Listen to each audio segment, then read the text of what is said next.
Fala, moçada, beleza? Seja muito bem-vindo à Escola de Direito Criminal. Vamos dar continuidade à análise das questões cobradas nos concursos para o Ministério Público.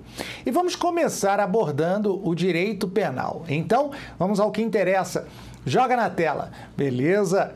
O indivíduo que, após encontro agendado por aplicativo de relacionamento, restringe a liberdade da vítima e dela exige que faça um Pix para sua conta como condição para sua libertação, comete o crime de roubo qualificado pela restrição da liberdade da vítima.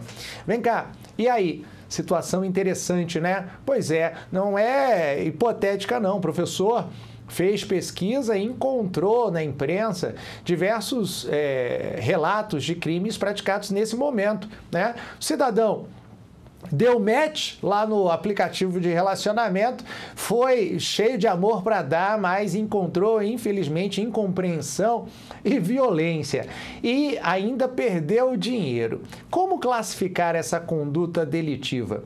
Eu vou apresentar para você um quadro onde nós vamos fazer a distinção entre três delitos que aparentemente reúnem as mesmas qualidades ou características e podem confundir você na hora da prova. Um deles é o roubo com restrição da liberdade da vítima, mas tem mais dois. Vamos dar uma olhada? Joga na tela.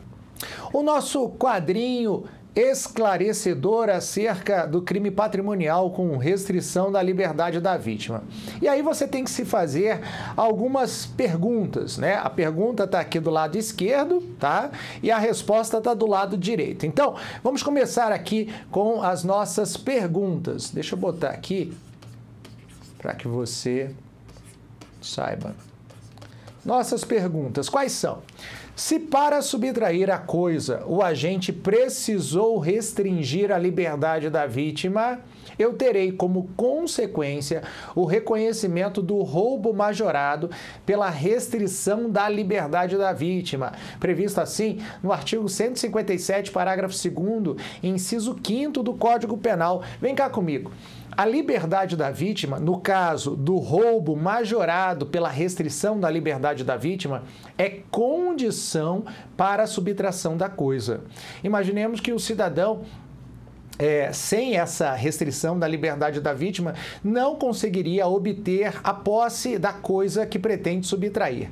Eu sei, não precisa ser posse tranquila, mas, obviamente, ele quer obter a posse tranquila. Não depende, obviamente, da vontade dele conseguir isso, mas é o que ele quer, tá? E o fato é que, para tanto, ele amarra, por exemplo, o vigia de uma determinada loja ou de um determinado depósito, ou tranca esse vigia no interior do banheiro ou de algum local neste depósito ou nesta loja. Essa restrição da liberdade da vítima, ela funciona como condição necessária para a realização do crime de furto. E ela tem uma natureza momentânea, né? A finalidade do crime não é a restrição da liberdade. A restrição da liberdade é meio e, mais do que isso, é condição para a obtenção da posse que se pretende subtrair. Tá bom? Então tá aqui o primeiro critério a ser adotado para a identificação da restrição da liberdade da vítima e a adequada classificação jurídica. Se é condição para subtração, eu estou diante, portanto, do roubo majorado pela restrição da liberdade da vítima. Lembre, não é a vítima que entrega, a coisa é subtraída, tá bem? Joga na tela aí, porque agora nós vamos falar sobre outro crime a partir de outra pergunta. E a pergunta é: se para receber a vantagem econômica o agente depende da colaboração da vítima que teve a liberdade restringida, que crime será esse, hein? Aí eu te pergunto, se a vítima precisa colaborar com o agente para a obtenção da vantagem patrimonial indevida pretendida pelo autor da conduta proibida. E aí? colaboração da vítima. É uma colaboração voluntária? Se for colaboração voluntária, obviamente nós estaremos diante do estelionato. Mas no estelionato não tem privação de liberdade, não é verdade? Então esquece o estelionato, que ele não guarda relação com essa problemática. Aqui o que nós temos é privação da liberdade da vítima e colaboração da própria vítima para a obtenção da vantagem patrimonial por parte do autor da conduta delitiva. Nesse caso, meu amigo, minha amiga, nós teremos o sequestro relâmpago. E como classificar de forma adequada o sequestro relâmpago, professor? É a extorsão majorada. Joga na tela aí, vai lá. O sequestro relâmpago, a classificação jurídica adequada para ele é a extorsão qualificada pela restrição da liberdade da vítima, crime tipificado no artigo 158, parágrafo 3º do Código Penal. Artigo 158, parágrafo 3º do Código Penal. Lembre-se, no primeiro caso, roubo majorado pela restrição da liberdade da vítima. A restrição da liberdade é condição para a subtração. A vítima não participa, tá bem?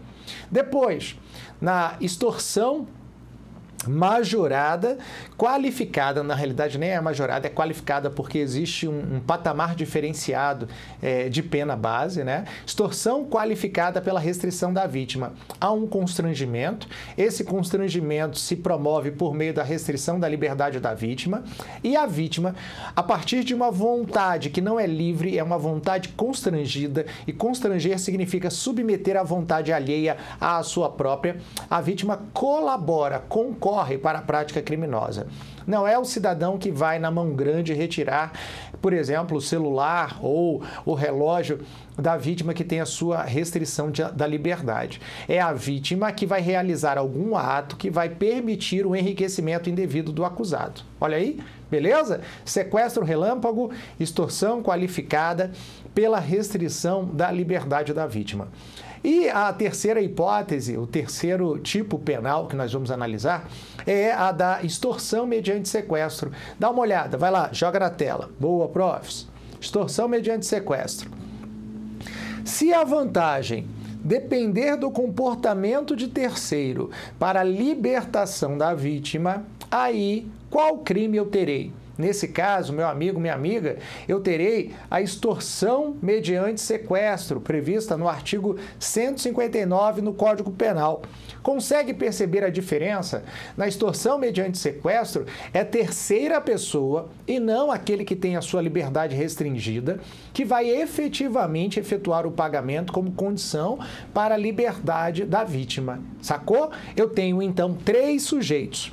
O malfeitor, o autor da conduta delitiva, que restringe a vítima e condiciona a sua liberdade, restringe a liberdade da vítima e condiciona esta liberdade ao pagamento do resgate. Eu tenho o malfeitor, né? E tenho a vítima que está presinha lá, que teve a sua liberdade restringida, e tem um terceiro. Esse terceiro é quem vai efetivamente efetuar o pagamento do resgate. Assim, nós temos já uma diferenciação importante para a caracterização da extorsão mediante sequestro. Não há participação da vítima, há participação de um terceiro. Quando há a participação da vítima para obter a própria liberdade, eu estou diante da extorsão qualificada pela restrição da vítima, também conhecida a conduta como sequestro relâmpago. E se a privação da liberdade é condição para permitir a subtração da coisa, aí nesse sentido eu estarei diante do chamado roubo majorado pela restrição da qualidade, da restrição da liberdade da vítima, crime tipificado no artigo 157, parágrafo 2º, inciso 5º. Eu acredito que esse quadro é um quadro bastante útil para que você possa adotar como revisão de prova e também para abordar as questões que serão objeto do seu estudo ao longo da sua preparação. Assim, toda vez que alguma questão nesse sentido lhe for apresentada, vá lá no quadrinho, identifique aquelas características e marque a resposta correta. É o que nós vamos fazer agora na questão original da Banca do Milhomem de 2021. Joga na tela, vai lá. Vamos voltar então à questão para marcar a resposta correta.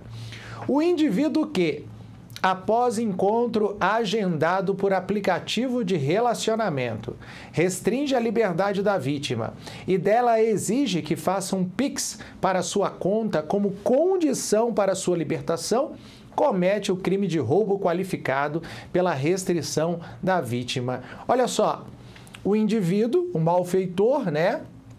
Ele restringe a liberdade da vítima. Tranquilo, até aqui é o que a gente está vendo. E exige de quem? Exige dela, da própria vítima, tá? O ela é referente à própria vítima. Exige dela, da própria vítima, que faça um Pix, ou seja, uma transferência para a conta do malfeitor.